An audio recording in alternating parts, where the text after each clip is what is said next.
Marion Fayolle est d'abord dessinatrice. Elle s'exprime par l'image, dans des livres, dans la presse aussi. On retrouve ses personnages dans le New York Times ou Le Monde. Pas de mots, beaucoup de sens et du mouvement. Alors quand vient le verbe dans cet album primé à Angoulême, il se fait poème ou chanson.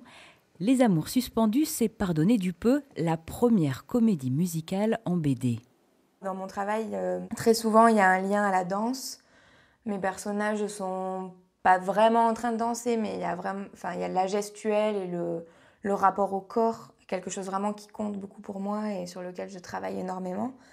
Donc je me suis dit de la danse, des sortes de poèmes, ça pourrait être intéressant, pourquoi pas, de faire une sorte de comédie musicale de papier et de réfléchir à comment faire sentir une musicalité ou un mouvement dans un album de bande dessinée, alors même qu'un dessin par nature est figé et qu'un livre n'a pas de son. Ne cherchez pas la bande originale, à chacun de trouver sa petite musique intérieure. Marion Fayolle laisse notre part d'imagination s'infiltrer dans son œuvre.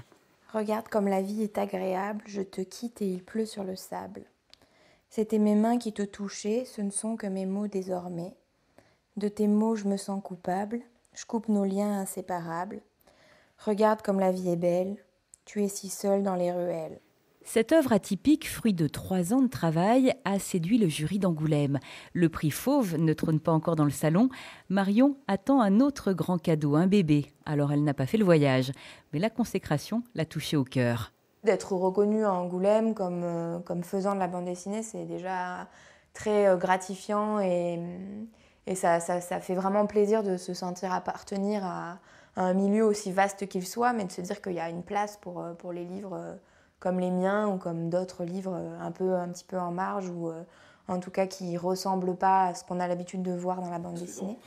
Un bel encouragement pour la jeune génération du 9e art à rester soi-même et à explorer tous les possibles.